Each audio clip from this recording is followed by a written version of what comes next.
पास चलते हैं और जानते हैं कि ये पेट दर्द क्या है। पेन पेन ऑब्डोमेन, जैसा कि आपने बोला, पेन ऑब्डोमेन काफ़ी कॉमन समस्या है। पेट का दर्द अचानक हो जाए तो परिवार में बहुत ही ऊहापोह की स्थिति हो जाती है, काफ़ी हलचल हो जाता है, घबरा जाते हैं लोग। ये पेट का दर्द अगर क्रोनिकली है तब भी चिंता का विषय है कि क्यों है, बार-बार पेन हो रहा है। अब इसमें देखना होता है कि पेन किस टाइप का है। सुई चुभाने वाला दर्द है कि एक फुलनेस टाइप का पूरा दर्द जो है एक पार्टिकुलर नहीं हो के पूरे पेट में दर्द है।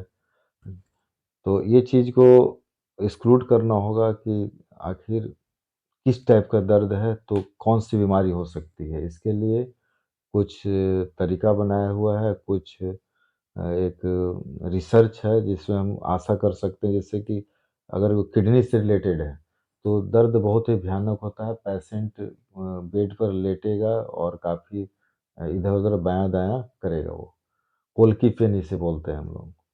अगर वो पैंक्रियाज़ से रिलेटेड हो, तो वो पेशेंट अपने बॉडी को झुका के रखेगा, टेबल पर हाथ रख के सिर को रख के टेबल पर रख के और लेटा ये सोया रहेगा।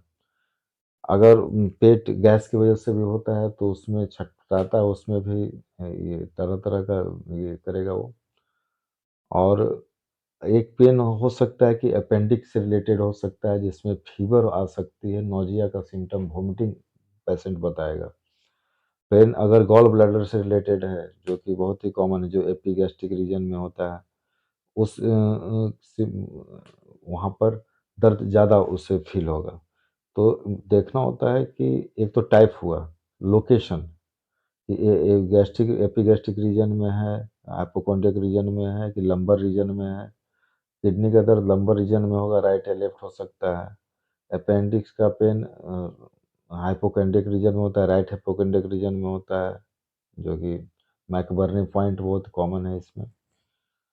हाँ, मर्फी साइन एक होता है जो कि गॉल ब्लैडर पेन में, गॉल स्टोन अगर है, अगर पथरी है जिसे बोला जाता है, तो उसमें होगा, जो कि सांस लेने पर जब छोड़ता है, जब अगर प्रेस करते हैं तो उस स्थिति में जिसे मर्फी साइन बोलते हैं, एक्सक्लूड करने का मेडिकल भाषा में एक तरीका है। नाउ पेन के साथ है कि अगर बहुत सारे कुछ डिजीज भी हैं जो एक्यूट अगर है, तो हम डायरिया वगैरह के बारे में सोच सकते हैं। फूड पॉइजनिंग में भी दर्द होता है, उल्टी के साथ साथ दर्द भी होता है। तो ये देखना होगा बॉटुलिज्म इन्फेक्शन से वायरल रीजन है, रोटा वायरस, एडिनो वायरस, एस्पार वायरस, एस्टर वायरस, ये सब हो सकता है देखना। अगर बैक्टीरियल रीजन भी हो सकता है, कैम्पैलोबैक्टर जेजोनी या शिगेला, साल्मोनेला, इस तरह की जो चीज़ें हैं, अदर वार्म इन्फेक्शन है। तो ये इसमें पेशेंट वॉमिटिंग भी देगा और फीवर का भी हिस्ट्री देगा, अगर बैक्टीरियल रीजन है तो दे सकता है। उसमें एक हिस्ट्री होगा कि हमने इतना देर पहले खाना खाया था, या 2 दिन का हिस्ट्री देगा कि हमने कॉन्टैक्ट में आया था, तो हम सोच सकते हैं ये सब को कि आखिर पेन एब्डोमेन क्यों है। तो एसोसिएटेड सिम्पटम जानना ज़रूरी है।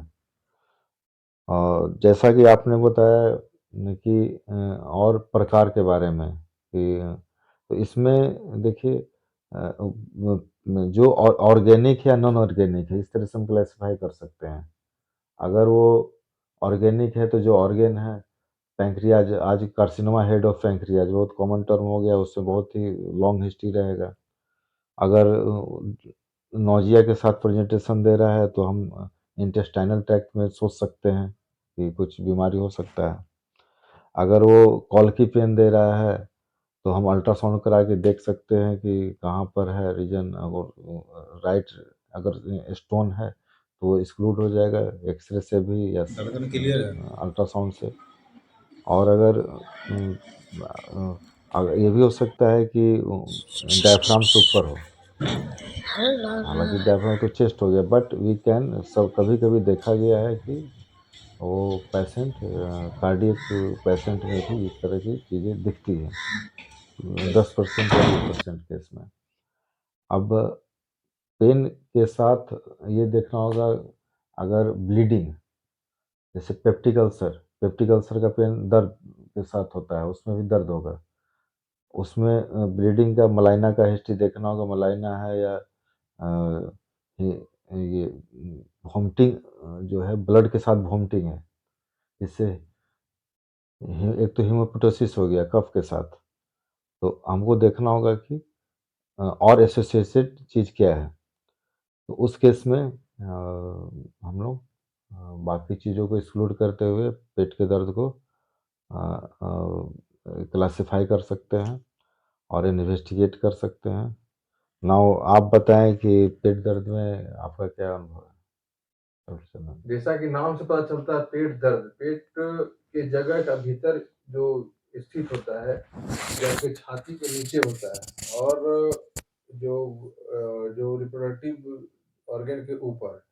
तो इस क्षेत्र में न केवल आपका पेट शामिल है, बल्कि इसमें अन्य शारीरिक अंग भी शामिल है, जैसे लीवर हो गया, पेनक्रियास हो गया, इंटेस्टाइन हो गया, अपेंडिक्स हो गया। तो ये तो अब कॉमनली ये हो गया, लेकिन कुछ जैसे कि फीमेल में भी जो पेट दर्द का जो कारण होता है, मोस्टली जो है यूटीआई के कारण, यूटीआई अल्टर जो यूरिनरी ट्रैक्ट इन्फेक्शन होता है, या जैसे कि एब्नॉर्मल मेंस्ट्रुएशन के कारण भी हो जाता है, जैसे कि डिस्मेनोरेगिया। तो ये सब को किस तरह से आप मतलब कि पेशेंट ठीक को आप है, बताएंगे? आपने सही बताया। ऑर्गेनिक रीजन जो मैंने भी बताया कि ऑर्गेनिक रीजन महिलाओं में ये है, यूटीआई कॉमन है। एंड रिप्रोडक्टिव सिस्टम में भी अगर फाइब्रॉयड का जो बहुत कॉमन हिस्ट्री है, पीआईडी पेल्विक इन्फ्लेमेटरी डिजीज, इसमें भी आप पाया जाएगा। एंड इसके अलावा और भी बहुत सारे ऑप्स का मामला हो सकता है, ऑब्स्ट्रक्टिव डिजीज, जिसमें कि पेन एब्डोमेन के साथ प्रेजेंटेशन होता है। जैसा आपने बताया, लीवर की बात की, तो हिपैटोमेगाली ग्रेड 1, ग्रेड 2, ग्रेड 3 देखना होगा कि किस तरह का ग्रेड है। अकॉर्डिंगली पेन सीवियर है, माइल्ड है, मॉडरेट है, हो सकता है। अब हिपैटोमेगाली है तो उसके लिए अलग ट्रीटमेंट होगा, उसके लिए इन्वेस्टिगेशन अलग होगा। स्प्लीन बड़ा हो सकता है, स्प्लेनोमेगाली हो सकता है, जैसे पोर्टल हाइपरटेंशन का हिस्ट्री है, उसमें एसाइटिस है, ये देखना होगा कि। तो मैंने बोला कि पेन एब्डोमेन के साथ साथ आपको एसोसिएटेड क्या फाइंडिंग है, फीवर है, कोई मास है, नोजिया वोमिटिंग का हिस्ट्री है, ब्लीडिंग है, और भी जीआईटी में स्टूल कैसा आ रहा है, मलेरिया का हिस्ट्री, ये सब देखना होगा। उसके बाद हम लोग क्लिनिकली ये एक्सक्लूड करके और कुछ सोच सकते हैं। अब आपने जो बताया कि महिलाओं में यूटीआई अगर है तो उसका ट्रीटमेंट अलग होगा, उसे कल्चर सेंसिटिविटी कराकर और देखेंगे, और अकॉर्डिंगली हम उसका किस दवा के प्रति सेंसिटिव है तो वो दवा चलाया जाएगा यूटीआई के लिए। अगर वो लीवर के लिए तो यूनिजाइम या कोई भी एंजाइम चला के देख सकते हैं, और उसमें फ़ायदा भी होता है। स्प्लेनोमेगाली अब देखना होगा ब्लड डिसऑर्डर की वजह से है कि बैक प्रेशर की वजह से है, किस रीजन से स्प्लीन का साइज बड़ा हुआ है। उस केस में भी देखा गया है कि अ, जैसे मोस्ट कॉमन काला जार में मैसिव स्प्लेनोमेगाली पाया जाता है, या ल्यूकीमिया, उस तरह के केस में भी हम पा सकते हैं। या और भी बहुत सारे डिसऑर्डर हैं जिसमें कि स्प्लीन का साइज बड़ा हो जाता है और वो पेन एब्डोमेन का कारण बन सकता है। हेपेटाइटिस जो बहुत कॉमन है, hepatitis is one of the cause of pen abdomen.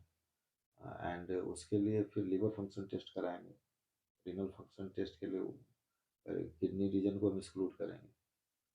Now what अच्छा, जैसे कि आम लोगों को किस तरह से आप बताएंगे कि किस किस साइट पर कौन सा कॉमनली जो है दर्द जो है वो होता है, तो ये जैसा कि आपने बताया, शुरू में मैंने बताया था कि अगर गॉल स्टोन की वजह से है तो गॉल स्टोन एपिगैस्ट्रिक रीजन में मिलेगा, ये नहीं ऊपर में मिलेगा डायफ्राम के जस्ट नीचे में, राइट साइड में। और ये जो स्टर्नम के नीचे का पार्ट है दैट इज एपिगैस्ट्रिक रीजन, वहाँ पर हो सकता है। बगल में लेफ्ट साइड में है, पेप्टिक अल्सर हो सकता है, गैस्ट्रिक अल्सर हो सकता है, उसका दर्द और थोड़ा लेफ्ट में होगा।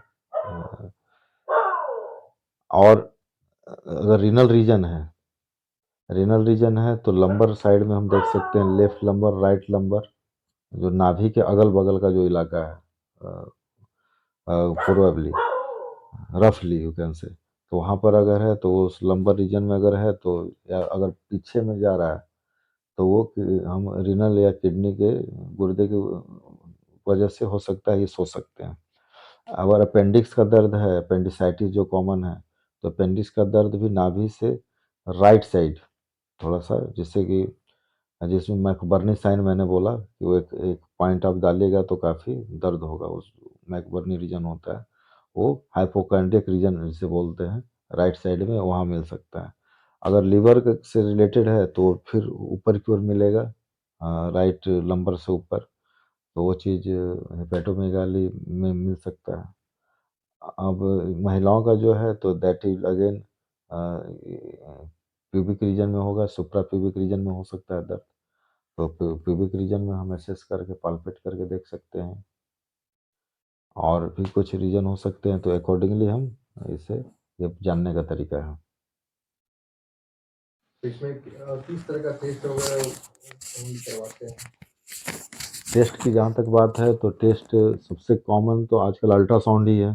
क्लिनिकली पाल्पेट और अस्कल्टेट करने के बाद हम जो अगर इन्वेस्टिगेशन की बात करें, मशीनरी इन्वेस्टिगेशन की, तो ultrasound is the most common investigation now it is for the pain of डेमन। ये अल्ट्रासाउंड में अगर रीनल स्टोन है या गॉल स्टोन है तो काफ़ी अच्छे से दिख जाएगा कि सिंगल है या मल्टीपुल है, कॉन्क्रीशन है, ये सब कोलेलिथियासिस और रिनोलिथियासिस को हम एक्सक्लूड कर सकते हैं। साथ में गैसियस शैडो भी दिख सकता है, उसकी वजह से अगर है तो वो दिखेगा। अ, अब लिम्फ नोड्स की वजह से भी देखा गया है, लिम्फ नोड अगर मैटेड लिम्फ नोड्स है, मल्टीपल लिम्फ नोड्स है, ट्यूबरकुलोसिस है, उसमें भी कई बार देखा गया है। वल्वुलस जो होता है, जो वल्वुलस साइन मिलता है, व्हर्लपूल साइन जिसे बोलते हैं, उस उसमें भी मिलेगा, खास करके पार्टिकुलर रिलीजन में है, जो भूखे रहते हैं 1-2 महीना और उसके बाद काफ़ी क्लिनिक में आते हैं पेन ऑफ डेमन लेके, उस समय हम लोग देख सकते हैं। इंटरसेप्शन में भी ये सब पाया जाएगा, और इस सब अल्ट्रासाउंड से ये एक्सक्लूड हो जाता है। अ, अब अपेंडिक्स के लिए भी अपेंडिसाइटिस को आप एक्सक्लूड कर सकते हो, व्हर्लपूल साइन उसमें भी मिलता है। एक अपेंडिक्स में जो उसका लुमेन है, लुमेन को के चारों तरफ वो साइन मिलेगा, जिससे कि आप कई बार वार्म भी मिलता है, वार्म से भी पेन ऑफ डेमन होता है, जो कि अल्बेंडाजोल देते हैं हम लोग दवा, उसमें भी आप वार्म काफ़ी क्लियरली दिखता है, काफ़ी लंबा-लंबा ये स्टोन दिखता है। टेस्ट हाँ, के हाँ, स्टूल टेस्ट में देखेगा और अल्ट्रासाउंड में भी वो चीज़ वार्म को वो घूमता हुआ नज़र आता है। तो ये सब मैं कहूँगा कि है, अदरवाइज़ आप डिजिटल एक्स-रे, इस मैनुअल एक्स-रे में भी अगर स्टोन है तो उसे काफ़ी अच्छे से देख सकते हैं। एंड उसके अलावा कॉन्ट्रास्ट सीटी, सीईसीटी, ये सब भी, एंडोस्कोपी। हाँ, एंडोस्कोपी करके भी, जीआई एंडोस्कोपी से भी आप पता कर सकते हैं। अगर एच पाइलोरी है या गैस्ट्रिक इरोजन है उसके वजह से है तो काफ़ी अच्छे से दिखेगा। म्यूकोसल अगर इरोजन है तो आप आजकल तो एंडोस्कोपी से duodenum first part, second part तक और नीचे तक भी जाके हम लोग देख सकते हैं। So these are the common investigation. इसके अलावा भी कुछ है तो आप बताइए। तो जैसा कि हम लोग जाने कि जो जो यदि आप दर्द का अनुभव कर रहे हैं तो डॉक्टर सबसे पहला जो है आपको जो टेस्ट है वो ultrasound, CT scan, X-ray, endoscopy या ब्लड टेस्ट के थ्रू या यूरिन जैसे कल्चर हो या फिर आपका रूटीन एग्जामिनेशन करके स्टूल का टेस्ट करके वो उसमें आप जो जो समस्या है तो उसके थ्रू आप डायग्नोस करके आपको बता दिया जाता है।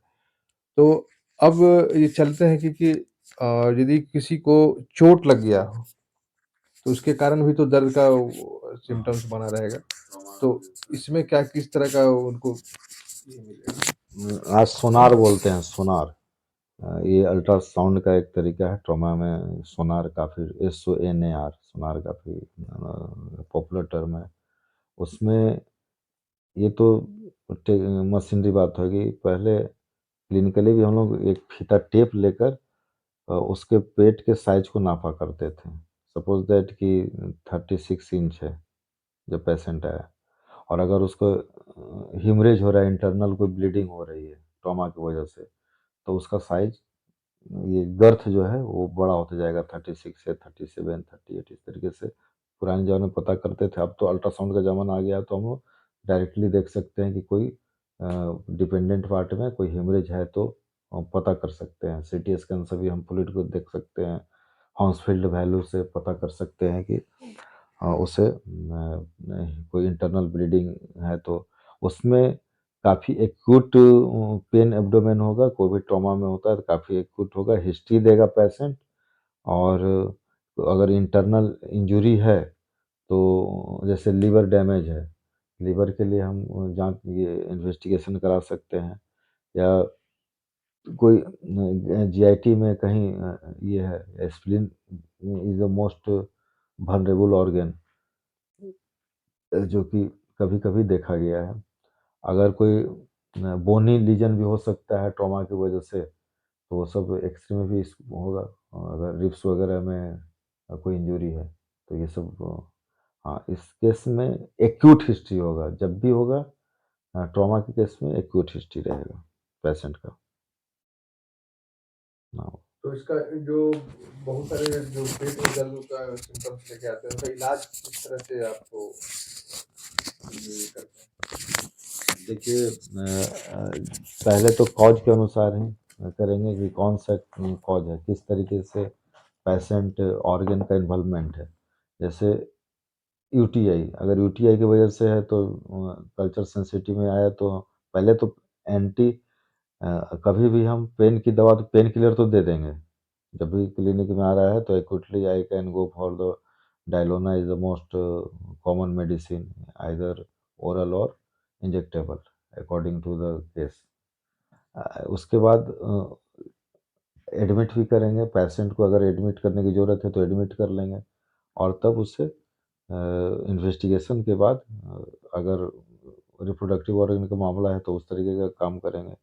अगर अपेंडिक्स की वजह से है, फीवर का हिस्ट्री दे रहा है तो एंटीबायोटिक के साथ चलाएँगे एनाल्जेसिक और रीनल ऑरिजिन है तो उसमें भी एनाल्जेसिक चलाना है, थोड़ा सोच समझ के चलाना है लेकिन एक्यूट पेन को तो सबसाइड कराना ही है मुझे। और जी वी स्टोन अगर उस वजह से है, नौजिया की भी हिस्ट्री है तो पेन एब्डोमेन के लिए इंजेक्शन या टैबलेट देने के बाद अ, अगर ऑपरेशन की ज़रूरत पड़ती है तो ऑपरेट करना ज़्यादा ज़रूरत महसूस करता हूँ आज की डेट में जबकि मेड्स का मामला होने लगा है सेकेंडरी और ये देखा गया है कि गॉल स्टोन की वजह से लीवर में सेकेंडरीज मिलने लगा है। तो इस तरह के केस में गॉल ब्लैडर का कैंसर को ना हो इसलिए अर्ली से अर्ली कोलेसिस्टोमी करना बेहतर मैं समझता हूँ। अगर जीबी स्टोन है तो उसे हटा लेना चाहिए और लीवर में अगर कोई फाइंडिंग्स है हेपेटोमेगाली है तो उसमें एंजाइम वगैरह देंगे और उसके लिए और 1-2 जो मेडिसिन है अकॉर्डिंग टू द साइज़ उस तरह का चीज़ देना है। और स्प्लीन है, अगर स्प्लेनोमेगाली की वजह से है तो रीजन के अनुसार उसका ट्रीटमेंट चलेगा। तो इन सब चीज़ों को सिम्प्टोमेटिक ही देखना है एंड एनाल्जेसिक 90% केस में तो एनाल्जेसिक दिया ही जाता है। Now you tell.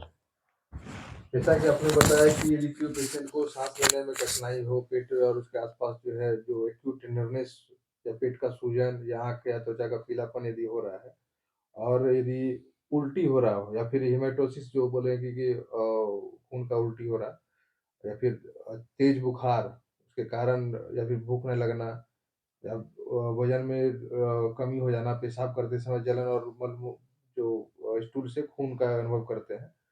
तो इस कंडीशन में क्या है कि जल्दी हो सके कि डॉक्टर से आपको संपर्क करना महत्वपूर्ण होता है। यस। और हाँ, जितना जल्दी संपर्क करेंगे उतना आपका जो प्रारंभिक अवस्था में यदि पता चल जाता है तो जल्दी आप क्योर हो सकते हैं।